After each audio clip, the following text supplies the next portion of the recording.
हरिओम। नमस्कार दोस्तों, स्वागत है आप सभी का संस्कृतम वर्धयामा यूट्यूब के इस चैनल में।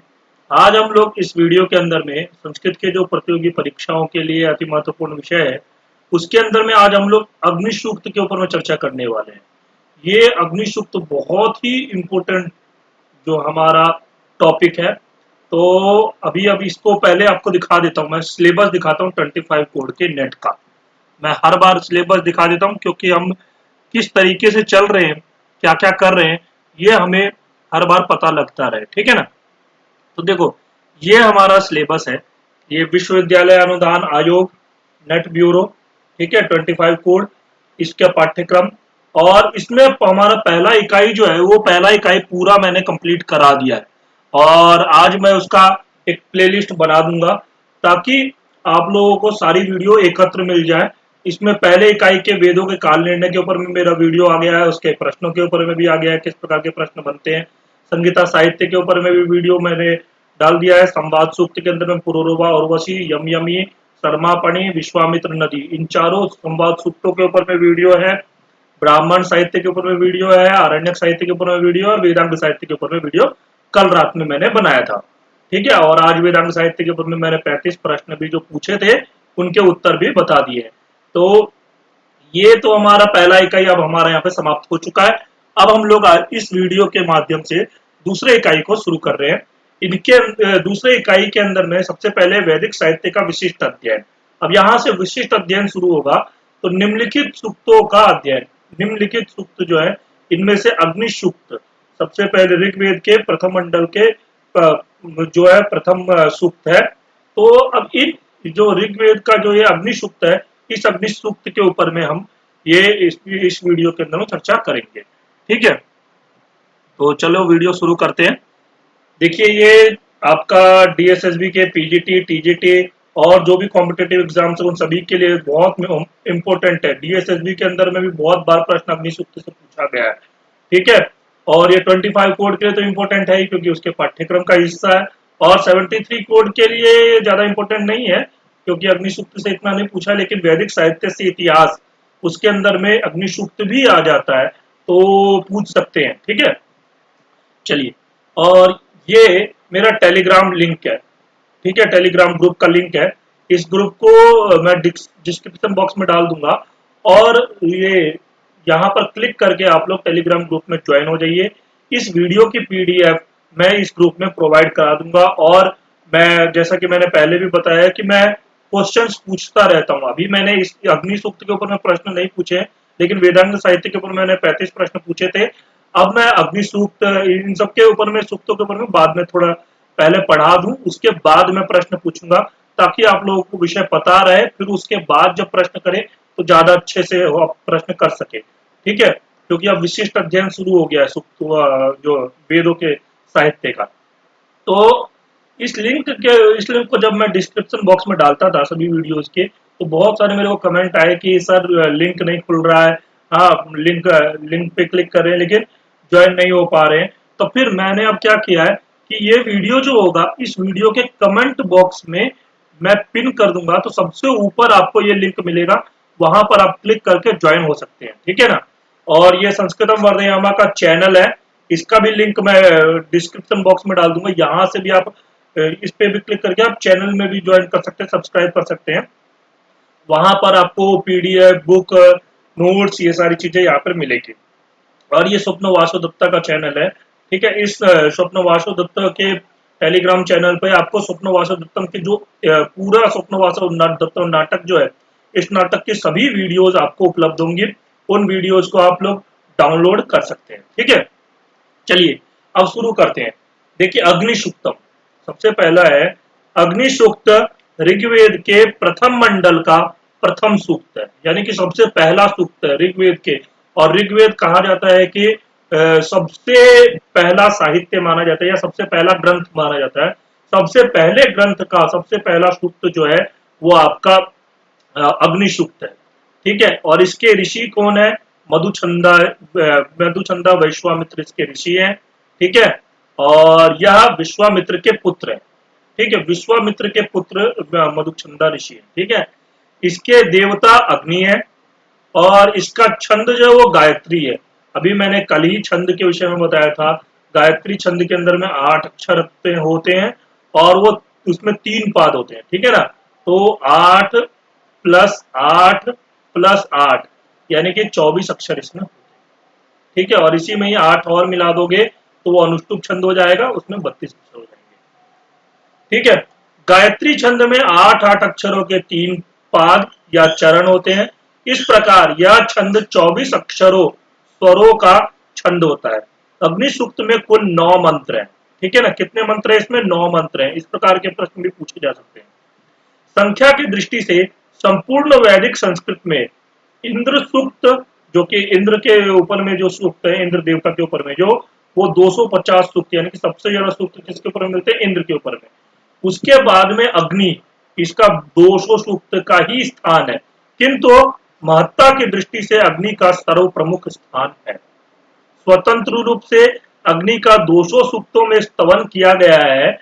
सामूहिक रूप से संपूर्ण वैदिक साहित्य में अग्नि का 2483 सूक्तों में स्तवन किया गया है। अग्नि पृथ्वी स्थानीय देवता है। देखो, देवताओं को तीन तीन स्थानों में बांटा गया है। पहला मतलब द्यू स्थानीय, ठीक है, पृथ्वी स्थानीय और आपका अंतरिक्ष स्थानीय, ठीक है। इन तीन स्थानों में देवताओं को बांटा गया है। तो ये हम निरुक्त जब पढ़ेंगे तो उसके अंदर में बताएंगे, निरुक्त के 7वें अध्याय के अंदर में वर्णन किया गया है। और ये अभी जो नेट का जो 100 क्वेश्चन का जब से शुरू हुआ है पैटर्न, तब से इन देवताओं के स्थान के ऊपर में प्रश्न लगभग मेरे हिसाब से नहीं पूछा गया है। लेकिन जब पहले 2 पेपर होते थे, 2 पेपर, जैसे कि आपको पता होगा, सेकेंड पेपर 50 क्वेश्चन का होता था और थर्ड पेपर 75 क्वेश्चन का होता था। तो उसमें हर पेपर में ये इन तीनों के ऊपर से, मतलब कौन सा देवता कौन से स्थान का है, वो हर सेकेंड पेपर के अंदर में हर बार पूछा गया। बहुत इंपॉर्टेंट है और अभी भी पूछा जा सकता है, तो इसलिए आप लोग याद रखिएगा। जब हम लोग निरुक्त करेंगे तो उसके अंदर बताएंगे। अभी बस इतना आप लोग देख लीजिए कि अग्नि पृथ्वी स्थानीय देवता है और इनका पृथ्वी लोक में स्थान और प्रमुख स्थान है, ठीक है। इसके बाद में अब ये मैंने थोड़ा सा आपकी जानकारी के लिए, अग्नि क्योंकि विशेष महत्व है, आपको पता है 200 सूक्तों का में इनका वर्णन किया गया है और 2483 सूक्त पूरे वैदिक वैदिक साहित्य में इनका वर्णन किया गया अग्नि देवता का। तो थोड़ा सा अग्नि के बारे में जो भाष्य की भूमिका के अंदर में जो लिखा था, ठीक है, ऋग्वेद के भाष्य की भूमिका, तो उस भूमिका में से थोड़ा सा अग्नि देवता के बारे में मैंने रखा है। हाँ, ये आपके परीक्षा की दृष्टि से भी महत्वपूर्ण है और आपके ज्ञान को भी बहुत बढ़ाएगा, तो इसलिए मैंने यहाँ पे इस स्लाइड में डाला है, ठीक है। ऋग्वेद में अग्नि ज्ञान का प्रतिनिधित्व करता है। ज्ञान की मुख्यता होने के कारण ऋग्वेद में केवल 8वें और 9वें मंडल को छोड़कर बाकी सभी मंडलों की शुरुआत अग्नि से ही की गई है। तो इससे आपको पता लग सकता है कि अग्नि कितने प्रसिद्ध देवता या कितने महत्वपूर्ण देवता हैं कि 8 मंडलों की शुरुआत, जैसे कि पता है आपको 10 मंडल है ऋग्वेद के अंदर में, और 8वें और 9वें मंडल को छोड़ करके बाकी सभी मंडलों में ऋग्वेद की जो शुरुआत है वो आपके सभी मंडलों की शुरुआत आपके अग्नि देवता के सूक्त से किया गया है। जैसे पहले मंडल का प्रथम मंडल में अग्निमीड़े पुरोहितम, दूसरे मंडल में त्वम अग्ने त्वमा सुसुक्षणी, हाँ, फिर उसके बाद तीसरे मंडल में लोमस्य मात अवसम वक्षग्ने, चौथे मंडल में तुम अग्ने सदमित समन्यवो, हाँ, 5वें मंडल में अथोध्यग्नि समिधा जनानाम, छठे मंडल में त्वम यज्ञ प्रथमो मन होता, सप्तम मंडल में अग्नि नरो दी भी, और दसम मंडल में अग्निर्भानुना रुषता। ये टोटल 8 मंडलों में सभी के थोड़े थोड़े मंत्रों के अंश यहाँ पर दिए गए हैं, ठीक है। इस प्रकार उपर्युक्त सभी मंडलों का प्रारंभ अग्नि की प्रार्थना से हुआ है।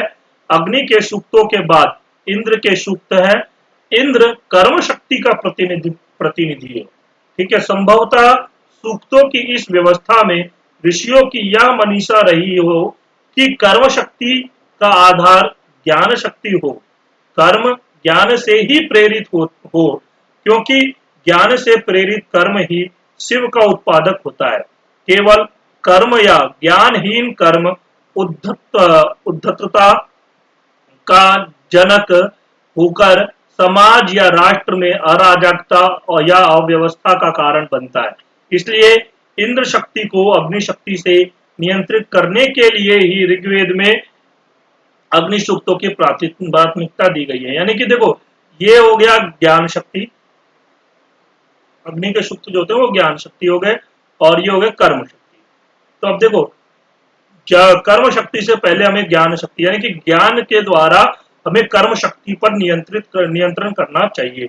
इस चीज को ध्यान में रखते हुए ही जो हमारे वैदिक ऋषि हैं उन्होंने सबसे पहले ज्ञान शक्ति की उपासना की। ठीक है, उसके बाद अग्नि के गुण देख लेते हैं। तो इन मंडलों में अग्नि के अनेक गुण बताए गए हैं। जैसे पहला है नृणाम नृपति, यह अग्नि सभी मनुष्यों का स्वामी है। समाज या राष्ट्र में सच्चा राजा तो अग्नि अर्थात ज्ञानी ब्राह्मण ही होता है। क्षत्रिय राजा तो ब्राह्मण मंत्री की सलाह से राज्य शासन करने वाला होता है। राज्य शासक की अपेक्षा राज्य निर्माता का स्थान मुख्य होता है। इसलिए राष्ट्र में शासक की अपेक्षा ज्ञानी का स्थान श्रेष्ठ होता है और वही सच्चा राजा होता है। दूसरा, अग्ने पोत्रम तवा, हे अग्नि, पवित्रता करने का काम तेरा है। मतलब अग्नि का काम क्या है? पवित्र करना। राष्ट्र में सर्वत्र ज्ञान का प्रचार हो, सभी ज्ञानियों, अज्ञान का नामो निशान ना हो, इस काम की जिम्मेदारी राष्ट्र के ज्ञानियों पर है। वह अपने उपदेशों तथा प्रवचनों से प्रजाओं की बुद्धि को पवित्र बनाए, उन्हें अच्छे मार्ग से प्रेरित करके देश में सत्पुरुषों की संख्या अधिक बढ़ाए, देश में एक भी अविद्वान ना रहे, यह देखने का काम ज्ञानी का है। इसी तरह भौतिक अग्नि भी घर में पवित्रता करती है। अग्नि में सुगंधित तथा रोगनाशक पदार्थों का हवन करने से सारे रोग जंतु नष्ट हो जाते हैं। इस प्रकार अग्नि भी जलवायु पवित्र बनाने वाला है। मतलब अग्नि से अगर हम जो यज्ञ हवन इत्यादि करते हैं तो उससे जलवायु जो होता है वो जलवायु पवित्र होता है। प्राचीन काल में प्रत्येक चौराहों पर बड़ी बड़ी यज्ञशालाएं होती थी और उन यज्ञशालाओं में प्रतिदिन यज्ञ किए जाते थे। इससे सारे नगर के रोग जंतु नष्ट हो जाते थे और नगर का स्वास्थ्य बना रहता था। ब्राह्मण ग्रंथों के काल में तो घर घर में हवन होते थे। ऐसा महाराज अश्वपति की घोषणा से व्यक्त होता है। महाराज अश्वपति के राज्य में कोई भी यज्ञ न करने वाला अनाहिताग्नि नहीं था, इसीलिए उस समय के लोगों का स्वास्थ्य अक्षुण्ण रहता था। फिर इसके बाद में देखो, ये शरीर से थोड़ा सा रिलेटेड किया है अग्नि को। शरीर में अग्नि प्राण रूप है। शरीर को शुद्ध करना प्राणों का काम है। श्वासोच्छ्वास से के रूप में प्राण ही फेफड़ों में जाकर अशुद्ध रक्त को शुद्ध करने का काम करता है। नस नाड़ियों में भी यही प्राण संचार करता है और रक्त प्रवाह को वेग प्रदान करता है। यदि रक्त प्रवाह में वेग ना हो तो रक्त नसों में ही जम जाए और मनुष्य की मृत्यु हो जाए। इसको एक उदाहरण से स्पष्ट किया जा सकता है। मनुष्य के शरीर में चोट लगती है और चोट लगने के साथ ही शरीर का रक्त उधर की तरफ दौड़ने लगता है। वहां की क्षति को पूरा करने के लिए और बाह्य तत्वों से युद्ध करने के लिए उस समय जो रक्त प्रवाह में साधारण स्थिति की अपेक्षा ज्यादा वेग से आता है और रक्त उस क्षतिग्रस्त भाग की तरफ दौड़ने लगता है, उसका कारण प्राण ही है। इस प्रकार प्राण शरीर में सर्वत्र संचार करके शरीरगत मल को मलमूत्र, पसीने आदि के द्वारा निकालकर शरीर को स्वच्छ और पवित्र बनाए रखता है। इसीलिए इस शरीरस्थ प्राण की संज्ञा प्राणाग्नि है। इस प्राणाग्नि को प्राणायाम के द्वारा बढ़ाया और बलवान बनाया जा सकता है। यह प्राण बलवान होकर पवित्रता करने का कार्य और ज्यादा अच्छी तरह कर सकता है। इसीलिए वेद में अग्नि को पौत्र कहा है। तो देखो प्राण, अग्नि को प्राण कहा गया है। तो जैसे हमें चोट लगती है तो उस समय देखते होगे रक्त बहुत तेजी से वहां जाता है, तो उसी प्रकार वो जो रक्त तेजी से वहां जाता है वो कार्य कौन करता है, तो प्राण करता है, यानी कि प्राणाग्नि करती है। ठीक है। इसके बाद में तीसरा अग्नि का गुण बताया होत्रम तवा। यह अग्नि होता भी है। होता का अर्थ है आहुआता, अर्थात बुलाने वाला। समाज में ज्ञानी इतर विद्वानों की सभाएं बुलाकर उन सभाओं में समाज की उन्नति के बारे में विचार करें, उनके द्वारा समाज में ज्ञान प्रसार का कार्य करवाएं। अग्नि को देवों को बुलाकर लाने वाला कहा है। देवों का अर्थ है विद्वान, अतः जो विद्वानों को बुलाकर लाता है वही अग्नि है। शरीर में देव इंद्रियां हैं। प्राण रूपी अग्नि जब तक शरीर में रहती है तभी तक ये इंद्रियां इस शरीर में रहती है। जब इस गुण के शरीर में प्राण प्रवेश करता है उसी समय इतर देव भी उसकी इंद्रियों में प्रवेश करके शरीर को चेतनता प्रदान करते हैं। इस प्रकार इस शरीर रूपी वर का सच्चा स्वामी तो अग्नि ही है। इसीलिए इसे उसे गृहपति भी कहा गया है, गृहपति कहा गया अग्नि को। और आपको पता है कि नेट के एग्जाम में गृहपति 2-3 बार पूछा गया कि गृहपति किस देवता के लिए प्रयोग होता है। ठीक है, तो गृहपति किसके लिए प्रयोग होता है, अग्नि के लिए प्रयोग होता है। ठीक, अब यहां से हम लोग अग्नि अग्नि सूक्त के मंत्रों को शुरू करते हैं और यहां पर से हम लोग सभी मंत्रों की अच्छे से व्याख्या देखेंगे। ठीक है, तो देखो इसका मधुचंदा ऋषि है, अग्नि देवता है, गायत्री छंद है और इसमें स्वर कौन सा है, षड्ज स्वर है। ठीक है ना, स्वर भी इसमें देख लीजिए क्योंकि अभी पूछा जाता है जैसे अग्नि सूक्त के ऋषि कौन है ये प्रश्न पूछ लेते हैं, छंद कौन सा है और स्वर कौन सा है ये भी प्रश्न पूछा जाता है। बाकी अग्नि देवता है ये तो आपको पता ही होगा, अग्नि सूक्त के देवता कौन होंगे, अग्नि ही होंगे। तो अब यहां से शुरू करते हैं, पहला मंत्र देखते हैं। अग्निमीड़े पुरोहितम यज्ञस्य देव मृत्युजम होतारम रत्नधातमम। अब देखो यहाँ पे इनका पदार्थान्वयन भाषा मतलब क्या है, यज्ञस्य हम लोग विद्वानों के सत्कार संगम महिमा और कर्म के होतारम देने तथा ग्रहण करने वाले पुरोहितम उत्पत्ति के समय से पहले परमाणु आदि सृष्टि के धारण करने और ऋत्विजम बारंबार उत्पत्ति के समय में स्थूल सृष्टि के रचने वाले तथा ऋतु ऋतु में उपासना करने योग्य रत्नधातमम और निश्चय करके मनोहर पृथ्वी या सुवर्ण आदि रत्नों के धारण करने या देवम देने तथा सब पदार्थों के प्रकाश करने वाले परमेश्वर की ईड़े स्तुति करते हैं। देखो इसका जो है ना दो अर्थ निकलता है, श्लेष अलंकार के द्वारा इसके दो अर्थ करते हैं। अभी इसका ये तो हो गया प्रत्येक शब्द सह अर्थ किया अन्वय के साथ में, जैसे यज्ञस्य यहाँ यज्ञस्य, फिर उसके बाद में होतारम, यज्ञस्य होतारम पुरोहितम पुरोहितम, फिर उसके अंदर ऋत्विजम रत्नधातमम, ये सारे के सारे विशेषण है।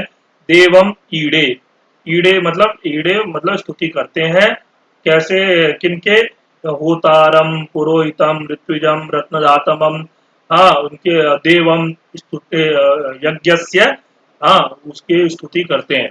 ठीक है, ये तो हो गया यहाँ पे। फिर उसका दूसरा इसका तथा उपकार के लिए यज्ञस्य हम लोग विद्यादि दान और शिल्प क्रियाओं से उत्पन्न करने योग्य पदार्थों के होतारम देने वाले तथा पुरोहितम उन पदार्थों के उत्पन्न करने के समय से पूर्व भी छेदन भारण और आकर्षण आदि गुणों के धारण करने वाले ऋत्विजम शिल्प विद्या साधनों हेतु रत्न धातम अच्छे अच्छे सुवर्ण आदि रत्नों के धारण कराने तथा युद्धादियों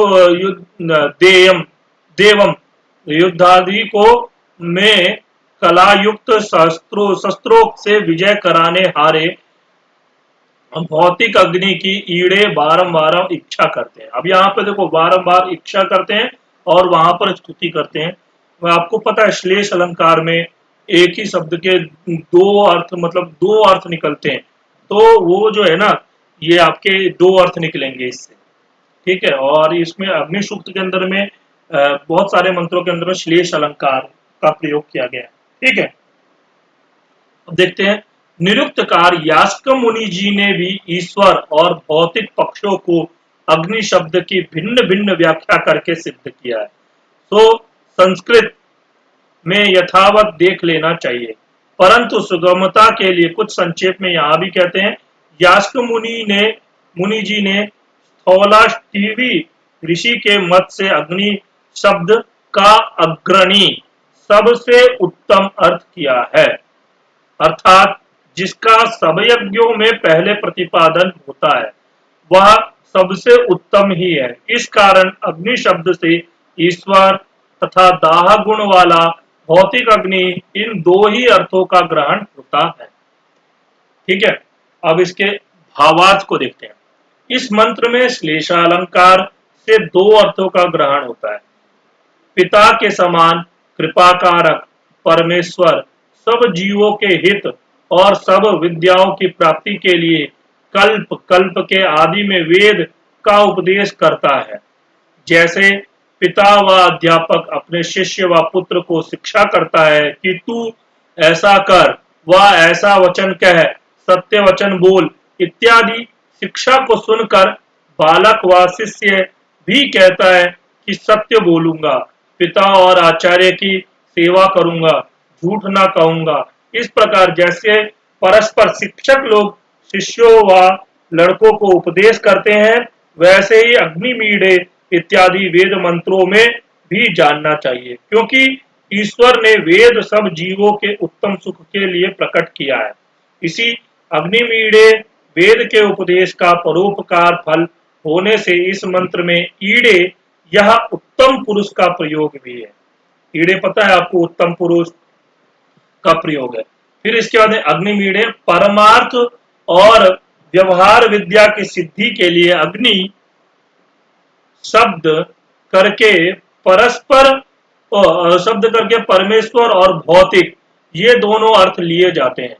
जो पहले समय में आर्य लोगों ने अश्व विद्या के नाम से शीघ्र गमन का हेतु शिल्प विद्या उत्पन्न की थी, वह अग्नि विद्या की ही उन्नति थी।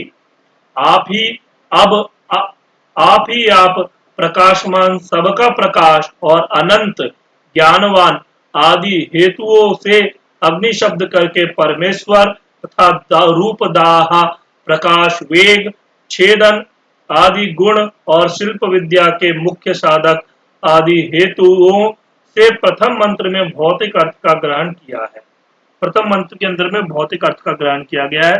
तो देखो मतलब इसमें यज्ञ से हम लोग जो विद्वानों के सत्कार संगम महिमा और कर्म के होतारम देने तथा ग्रहण करने वाले पुरोहितम, हाँ, उत्पत्ति के समय से पहले परमाणु आदि सृष्टि के धारण करने और ऋत्विजम बारंबार उत्पत्ति के समय में स्थूल सृष्टि के रचने वाले ऋतु ऋतु में उपासना करने योग्य रत्न धातम और निश्चय करके मनोहर पृथ्वी या सुवर्ण आदि रत्नों के धारण करने देयम देने वाले देने तथा सब पदार्थों के प्रकाश करने वाले परमेश्वर की ईड़े स्तुति करते हैं।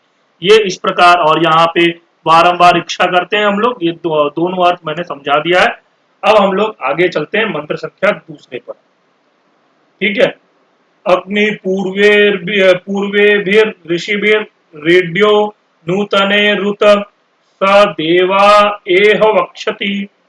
अब यहाँ पे देखते हैं पूर्वे भी मतलब वर्तमान व पहले समय के विद्वान, ठीक है, नूतन ही वेदार्थ के पढ़ने वाले ब्रह्मचारी तथा नवीन तर्क और कार्यों में ठहरने वाले प्राण ऋषि भी मंत्रों के अर्थों को देखने वाले विद्वान, उन लोगों के तर्क और कारणों में रहने वाले प्राण, इन सभी को अग्नि ही वह परमेश्वर ईड्य स्तुति करने योग्य यह भौतिक अग्नि नित्य खोजने योग्य है। अब देखो इसमें ना, जब आप लोग मतलब मैं तो यहाँ पे आज समझा दे रहा हूँ वीडियो, और ये वेद का अर्थ है। वेद का अर्थ एक बार में समझ में नहीं आता, वेद का अर्थ बहुत बार पढ़ना पड़ता है तब समझ में आता है। मैं तो केवल एक बार, इसीलिए मैं इसमें कुछ नवीनता नहीं ला रहा हूँ, वो जो लिखा हुआ है वही मैं समझा रहा हूँ। क्योंकि देखो वैदिक अर्थ करना, वैदिक अर्थ करना बहुत कठिन कार्य है, और वेदों के ऊपर में जो अर्थ करते हैं उनका पूरा जीवन लगभग चले जाता है। तो जब आप इसको जब इसका एक बार जब पीडीएफ में देखेंगे ना, तो आप एक बार अन्वय के साथ में, जैसे ये अर्थ किया है ना, जैसे अभी पूर्वे भी, ठीक है, पूर्वे भी नूतन ही, हम्म, और उसके बाद में ऋषि भी, पूर्वे भी नूतन ही ऋषि भी, ऋषि भी अग्नि ही इड्य, अग्नि ही इड्य, ठीक है ना। इस प्रकार से अर्थ आप लोग कर लेना, ठीक है। अब इसका भावार्थ देखो, जो मनुष्य सब विद्याओं को पढ़ के औरों को पढ़ाते हैं तथा अपने उपदेश से सबका उपकार करने वाले हैं, वा वे पूर्व शब्द से, और जो अब पढ़ने वाले विद्या ग्रहण करने के लिए अभ्यास करते हैं वे नूतन शब्द से ग्रहण किए जाते हैं। मतलब अब इसमें दो शब्द है, देखो, पूर्व और नूतन। तो जो मनुष्य विद्याओं को पढ़ के औरों को पढ़ाते हैं और उपदेश से सबका उपकार करते हैं, तो वो हो गए पूर्व शब्द, ठीक है। और जो लोग अभी विद्या ग्रहण करने के लिए अभ्यास करते हैं वो हो गए नूतन।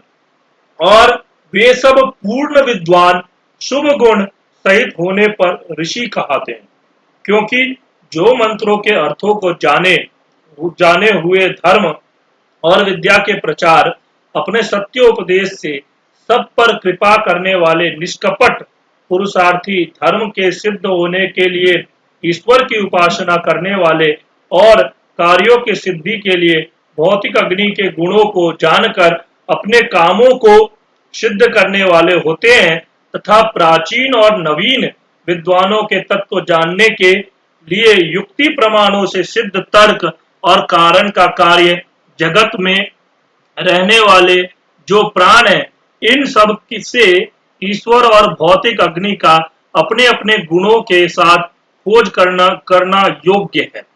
और जो सर्वज्ञ परमेश्वर ने पूर्व और वर्तमान अर्थात त्रिकालस्थ ऋषियों को अपने सर्वज्ञपन से जान के इस मंत्र में परमार्थ और व्यवहार ये दो विद्या दिखलाई है। इससे इसमें भूत व भविष्य काल की बातों के कहने में कोई भी दोष नहीं आ सकता, क्योंकि वेद सर्वज्ञ परमेश्वर का वचन है।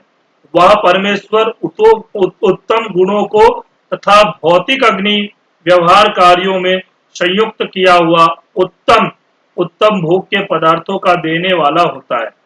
तो पुराने की अपेक्षा एक पदार्थ से दूसरा नवीन, और नवीन की अपेक्षा पहला पुराना होता है। मतलब देखो कि पुराने की अपेक्षा जो है तो दूसरा जो होगा वो नवीन होगा, और नवीन की अपेक्षा जो होता है वो पहले वाला क्या होता है, वो पुराना होता है। ठीक है, अब मंत्र संख्या तीसरा देखते हैं। अग्निना रई मश्नवत कोशमेव दिवे दिवे यशसम वीरवत्तमम। यह मनुष्य अग्निना एव अच्छी प्रकार ईश्वर की उपासना और भौतिक अग्नि ही को कलाओं में संयुक्त करने से दिवे दिवे प्रतिदिन प्रतिदिन पोषम आत्मा और शरीर की पुष्टि करने वाला, यशसम जो उत्तम कीर्ति का बढ़ाने वाला, और वीरवत्तमम जिसको अच्छे अच्छे विद्वान व सूरवीर लोग चाहा करते हैं, रईम विद्या और सुवर्ण आदि, ठीक है, उत्तम उस धन को सुगमता से अश्नवत प्राप्त होता है। अब ये देखो, मैं इसलिए पूरे सूक्तों को पढ़ा रहा हूं क्योंकि पिछले बार का अभी पेपर हुआ है नेट का, आप लोग वो नेट का पेपर अगर देखोगे, उस पेपर के अंदर में प्रश्न पूछा गया और बहुत डिफिकल्ट प्रश्न था वो, कि रईम शब्द का अर्थ क्या है। और उसमें एक अर्थ नहीं, दो दो अर्थ दिया था। जैसे विद्या, और आपका धन, ठीक है, धन और कर्म। अभी ऑप्शन मुझे याद नहीं है। इस प्रकार ये दो दो ऑप्शन दिया था। अब किसी को अगर पता हो इसका विद्या अर्थ है तो वो कंफ्यूज हो जाएगा, विद्या और किसी और शब्द के साथ में विद्या और दे दिया आपका विद्या और क्रीड़ा। अब वो कंफ्यूज हो जाएगा, विद्या के साथ में क्रीड़ा है या धन है या सुवर्ण है। तो ये जो है इस प्रकार का प्रश्न है। आपको अगर होगा तो मैं दिखाऊंगा वो प्रश्न, उसके बाद आपको समझ में आएगा। तो थोड़ा सा जो नेट का पेपर है ना, जब से 100 क्वेश्चन आने लग गए हैं तब से लेवल थोड़ा बढ़ गया है। पहले क्या होता था, 50 क्वेश्चन और 75 क्वेश्चन जब होते थे तो 50 क्वेश्चन के अंदर में ना बहुत इजी होते थे। 50 में से लोग 45 आराम से सही कर लेते थे, 50 में से 45। और 75 में से अगर आपने 40-45 भी सही कर लिया तो 90 क्वेश्चन सही हो गए, 60% तो ऐसे ही बन गया। तो ये तो था ही, लेकिन अब क्या हुआ है, जब से 100 क्वेश्चन पूछने लग गए ना तब से डिफिकल्ट क्वेश्चन का लेवल बढ़ गया है। और अब तो ऑप्शन के अंदर में ऑप्शन है तो वो और कंफ्यूजन क्रिएट करता है। आपने पढ़ रखा है फिर भी आप नहीं कर पाओगे। तो ये इसलिए मंत्रों का एक एक मंत्रों के अच्छे से अपना अर्थ देख लीजिए। और मैं इसीलिए एक एक टॉपिक को अच्छे से कराते हुए जा रहा हूँ विद डिटेल में, ताकि एग्जाम टाइम में कोई प्रॉब्लम ना हो। और आप लोग अगर ये वीडियो देखते हैं तो आप लोगों को कोई भी परेशानी ना आए, ठीक है। तो इसमें रहीम का क्या है, विद्या और सुवर्ण आदि उत्तम उस धन को सुगमता से अश्नवत प्राप्त होता है, ठीक है। इसका भावार्थ देख लेते हैं। इस मंत्र में भी श्लेषा अलंकार से दो अर्थ ग्रहण है। ईश्वर को आज्ञा में रहने तथा शिल्प विद्या संबंधी कार्यों की सिद्धि के लिए भौतिक अग्नि को सिद्ध करने वाले मनुष्यों को अक्षय अर्थात जिसका कभी नाश नहीं होता सो धन प्राप्त होता है। तथा मनुष्य लोग जिस धन से कीर्ति की वृद्धि और जिस धन को पाके वीर पुरुषों से युक्त होकर नाना सुखों से युक्त होते हैं, सबको उचित है कि इस धन को अवश्य प्राप्त करें, ठीक है। अब इसके बाद में हम लोग चलते हैं चौथे मंत्र में। मंत्र संख्या 4। अग्नेयम यज्ञमध्वरम विश्वतः परिभूरसि या इद्देवेषु गच्छति पदार्थ। अब इसका देखो, अग्ने हे परमेश्वर आप विश्वतः सर्वत्र व्याप्त होकर यम जिस अध्वरम हिंसा आदि दोष रहित यज्ञम विद्या आदि पदार्थों के दान रूप यज्ञ को परिभू, हाँ, सब प्रकार से पालन करने वाले हैं। स इत वही यज्ञ देवेशो विद्वानों के बीच में गच्छति फैलकर जगत को सुख प्राप्त कराता है, ठीक है। तथा अब इसका श्लेष अलंकार है तो पता है दो दो अर्थ निकलेगा। तो अब इसमें देखो दूसरा अर्थ इसका क्या है, अग्नि जो यह भौतिक अग्नि विश्वतः पृथ्वी आदि पदार्थों के साथ अनेक दोषों से अलग होकर यम जिस अध्वरम विनाश आदि दोषों से रहित यज्ञ शिल्प विद्या में ज्ञान को परिधु सब प्रकार से सिद्ध करता है। स इत वही यज्ञ देवेशु अच्छे अच्छे पदार्थों में गच्छति प्राप्त होकर सबको लाभकारी होता है, ठीक है। इसके बाद में इसमें इसका भावार्थ देख लेते हैं। सभी देखो मैंने क्या किया है, सभी मंत्रों का यहाँ पे एक तो पदार्थ जो है अन्वय के साथ में जो अर्थ दिया है वो किया है, वो यहाँ पे डाला है स्लाइड में। और उसके बाद में उसका भावार्थ भी दिया है, ताकि भावार्थ से आपको एक क्लैरिटी हो जाए कि इस मंत्र में कहना क्या चाह रहे हैं, ठीक है ना। अब देखो इस मंत्र में श्लेषालंकार है, जिस कारण व्यापक परमेश्वर अपनी सत्ता से उक्त यज्ञ की निरंतर रक्षा करता है। इसी से वह अच्छे अच्छे गुणों के देने का हेतु होता है। इसी प्रकार ईश्वर ने दिव्य गुण युक्त अग्नि भी रचा है, जो उत्तम शिल्प विद्या का उत्पन्न करने वाला है। उन गुणों को केवल धार्मिक उद्योगी और विद्वान मनुष्य ही प्राप्त होने के योग्य होता है, ठीक है। इसके बाद में आता है मंत्र संख्या 5वां। अग्निर्होता कवि क्रतुः सत्यश्चित्र स्रवस्तमः देवो देवेभिरागमत्। अब इसका देखते हैं पदार्थान्वयन भाषा। जो सत्य अविनाशी देव आप से आप प्रकाशमान कवि क्रतुः। कवि क्रतुः बहुत प्रसिद्ध शब्द है और ये साहित्य के अंदर में बहुत अच्छे से प्रयोग होता है। ठीक है। सर्वज्ञ है, जिसके परमाणु आदि पदार्थ और उनके उत्तम उत्तम गुण रच के दिखलाए हैं, जो सब विद्या युक्त वेद का उपदेश करता है और जिससे परमाणु आदि पदार्थों करके सृष्टि के उत्तम पदार्थों का दर्शन होता है, वही कवि अर्थात सर्वज्ञ ईश्वर है। तथा भौतिक अग्नि भी स्थूल और सूक्ष्म पदार्थों से कला युक्त होकर देश देशांतर में गमन कराने वाला दिखलाया है। चित्र धवस्तमः, जिसका अति आश्चर्य रूपी श्रवण है, वह परमेश्वर देव भी विद्वानों के साथ समागम करने से आगमत प्राप्त होता है। ठीक है। उसके तथा जो सत्य श्रेष्ठ विद्वानों का हित अर्थात उनके लिए सुख रूप देव उत्तम गुणों का प्रकाश करने वाला कवि क्रतुः सब जगत को जानने और रचने हारा परमात्मा जो भौतिक अग्नि सब पृथ्वी आदि पदार्थों के साथ व्यापक और शिल्प विद्या का मुख्य हेतु चित्र स्रवस्तमा, जिसकी अद्भुत अर्थात अति आश्चर्य रूप सुनते हैं, वह दिव्य गुणों के साथ आगमत जाना जाता है। ठीक है। ये दो अर्थ इसके निकलते हैं। फिर इसके बाद इसका भावार्थ। इस मंत्र में श्लेषालंकार है। सबका आधार सर्वज्ञ, सबका रचने वाला, विनाश रहित, अनंत शक्तिमान और सबका प्रकाशक आदि गुण हेतुओं के पाए जाने से अग्नि शब्द करके परमेश्वर और आकर्षण आदि गुणों से मूर्तिमान पदार्थों का धारण करने हार आदि गुणों के होने से भौतिक अग्नि का भी ग्रहण होता है। सिवाय इसके मनुष्यों को यह भी जानना उचित है कि विद्वानों के समागम और संसारी पदार्थों को उनके गुण सहित विचारने से परम दयालु परमेश्वर अनंत सुखदाता और भौतिक अग्नि शिल्प विद्या का सिद्ध करने वाला होता है। सायनाचार्य ने, ये जो सायनाचार्य आपको पता है सायनाचार्य जिन्होंने भाष्य लिखा है, ने गमत इस प्रयोग को लोट लकार का माना है।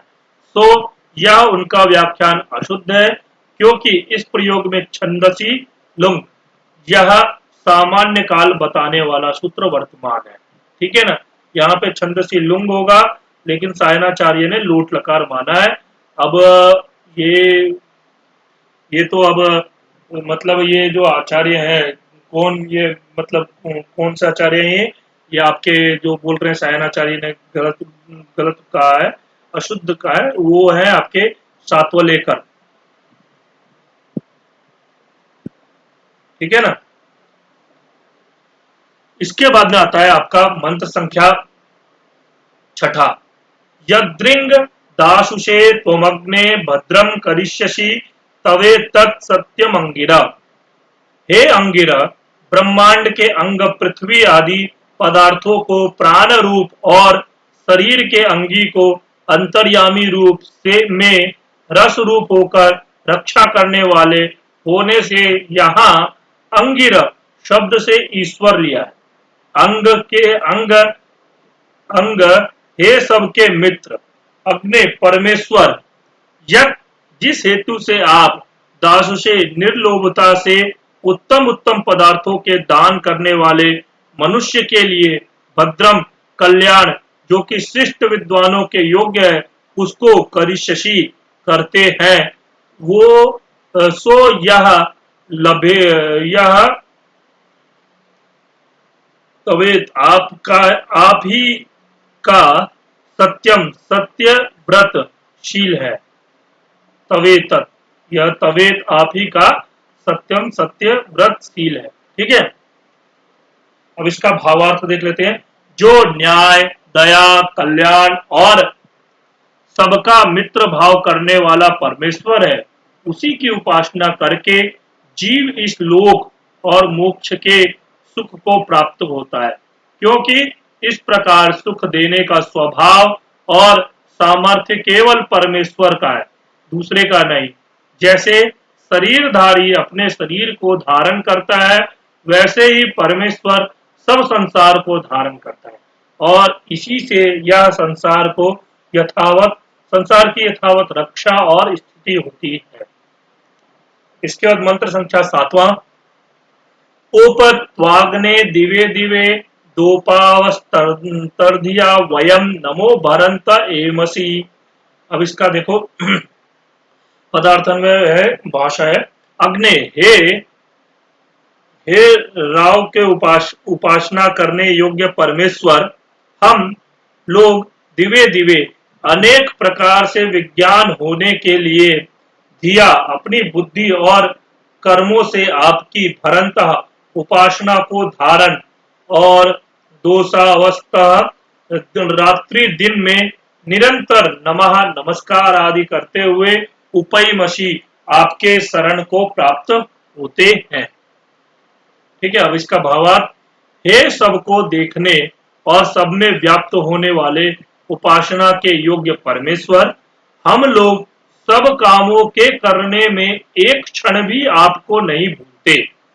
इसी से हम लोगों को अधर्म करने में कभी इच्छा भी नहीं होती, क्योंकि जो सर्वज्ञ सबका साक्षी परमेश्वर है, वह हमारे सब कामों को देखता है। इस निश्चय से हम लोग हमेशा उपासना में लगे रहते हैं, क्योंकि जो परमेश्वर मतलब जो परमेश्वर है, हाँ, वो सबको देखता है, सभी के कर्मों को देखता रहता है। तो इसलिए हम लोग उपासना में लगे रहते हैं। इसके बाद में आता है मंत्र संख्या 8वां। ये बहुत बार नेट की परीक्षा में पूछा गया है। राजन तमद्वारा नाम गोपा मृतस्य दीदिविम वर्धमानम स्वे दमे। इसके ऊपर में लगभग 4-5 बार, अगर नेट की परीक्षा में पेपर में आता है, तो ये 8वां मंत्र और 9वां मंत्र, इन दो मंत्रों के ऊपर में तो बहुत बार प्रश्न पूछा गया। ठीक है, आप पुराने जब पेपरों को देखोगे ना, तब आपको समझ में आएगा, हाँ, यहाँ से प्रश्न पूछा गया है। मैं अभी तो पूरा ये देखो एक एक टॉपिक वाइज करा रहा हूँ। जब ये पूरा हो जाएगा, तब मैं सभी पेपर का एक विश्लेषणात्मक लेकर के आऊंगा, जिसमें कि पूरा एक एक प्रश्न कहाँ से पूछा गया है और उसका आंसर क्या होगा, फिर इससे क्या क्या प्रश्न बन सकते हैं, वो लेकर के आऊंगा आगे। अभी वो उसमें बहुत समय है, लेकिन जब वो लेकर के आऊंगा तो वो बहुत अच्छा होगा। ठीक है, उससे बहुत हेल्प मिलेगा। और फिर उसके बाद में आपको, अगर वो वीडियो आप लोग देखोगे, ये सभी वीडियो को देखने के बाद में, तो मैं ये गारंटी के साथ कह रहा हूँ कि नेट के पेपर में 70 क्वेश्चन तो आपका आराम से सही होगा। ठीक है ना। चलिए अब इसका अर्थ करते हैं। स्वे, अपने दमे उस परम आनंद पद में की, जिसमें बड़े बड़े दुखों से छूट कर मोक्ष सुख को प्राप्त हुए पुरुष रमण करते हैं। वर्धमानम, सबसे बड़ा राजंतम प्रकाश स्वरूप अध्वरानाम, पूर्वोक्त यज्ञादिक अच्छे अच्छे कर्म और धार्मिक मनुष्य तथा गोपाम पृथिव्यादि को की रक्षा, ऋतस्य सत्य विद्या युक्त चारों वेदों और कार्य जगत के अनादि कारण के दीदिविम प्रकाश करने वाले परमेश्वर को हम लोग उपासना योग्य से प्राप्त होते हैं। ठीक है, इसका भावार्थ देख लेते हैं।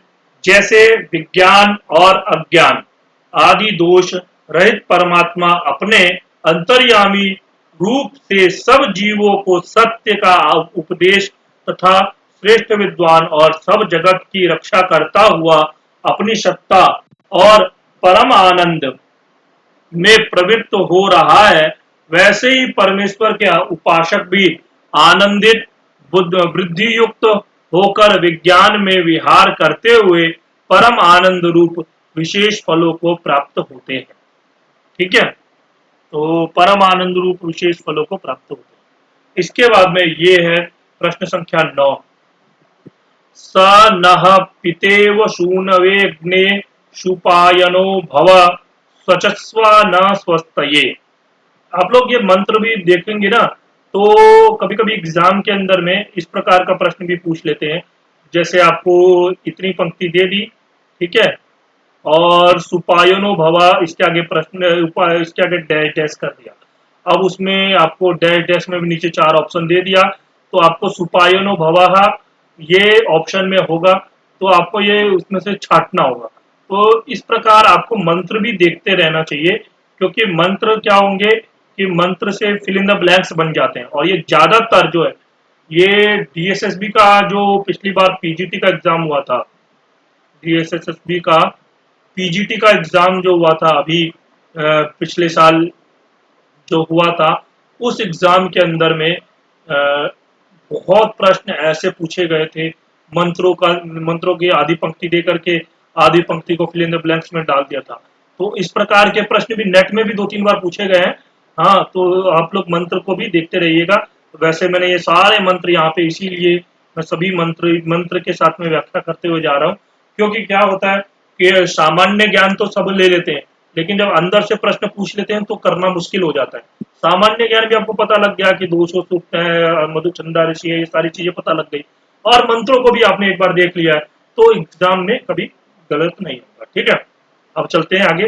पदार्थ हे सह उक्त गुण युक्त अग्नि ज्ञान स्वरूप परमेश्वर पितेव, जैसे पिता सूनवे अपने पुत्र के लिए उत्तम ज्ञान देने वाला होता है, वैसे ही आप नह हम लोगों के लिए सुपायन शोभन ज्ञान, जो कि सब सुखों का साधक और उत्तम पदार्थों का प्राप्त करने वाला है, उसके देने वाले होकर न हम लोगों को स्वस्थ सब सुख के लिए सचस्व संयुक्त कीजिए। ठीक है, अब इसमें देखो, इस मंत्र में उपमा अलंकार है। ठीक है, इस मंत्र में कौन सा अलंकार है? उपमा। ये भी प्रश्न पूछा जा सकता है। ठीक है ना, ये इंपोर्टेंट बन सकता है, नेट के एग्जाम में पूछा जा सकता है।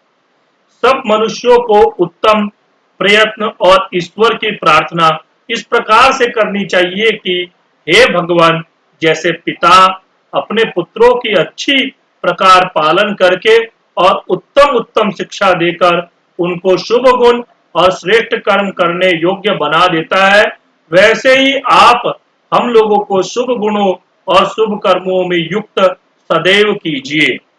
इस प्रथम सूक्त में पहले 5 मंत्रों करके श्लेषालंकार से व्यवहार और परमार्थ की विद्याओं का प्रकाश किया, और 4 मंत्रों से ईश्वर की उपासना और स्वभाव का वर्णन किया। तो ये याद रखना आप लोग कि 5 मंत्र में, पहले 5 मंत्रों में श्लेषालंकार का प्रयोग किया गया है। उसके अंदर में उससे क्या हुआ? श्लेषालंकार से एक तो व्यवहारिक अर्थ निकलता है व्यवहार में, और दूसरा परमार्थ की विद्याओं, 2 अर्थ निकलते हैं। तो व्यवहारिक अर्थ और दूसरा परमार्थ की विद्या, इन दोनों अर्थों का प्रकाश किया, और बाकी के 4 मंत्रों के अंदर में कोई ईश्वर की उपासना और उसके स्वभाव, इन सब चीजों का वर्णन किया गया है। इस प्रकार हमारा ये यहाँ पे अग्नि सूक्त समाप्त होता है। वीडियो कैसा लगा आप लोग मुझे कमेंट करके बताइएगा, और इसमें क्या क्या चीज जोड़ सकते हैं आप लोग मुझे बताइएगा।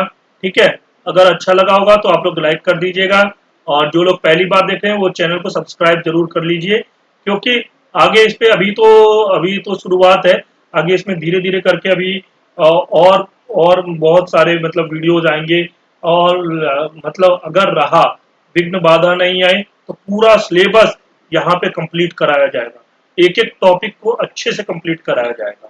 ठीक है, तो इसलिए आप लोग सब्सक्राइब कर लीजिए इस चैनल को, और सब्सक्राइब के बाद में बेल का जो आइकन होता है ना, उसको दबा दीजिएगा, ताकि क्या हो, आपको नोटिफिकेशन भी मिलता रहे, और अपने दोस्तों को भी शेयर कीजिए। ठीक है, धन्यवाद, मिलते हैं अगली वीडियो में।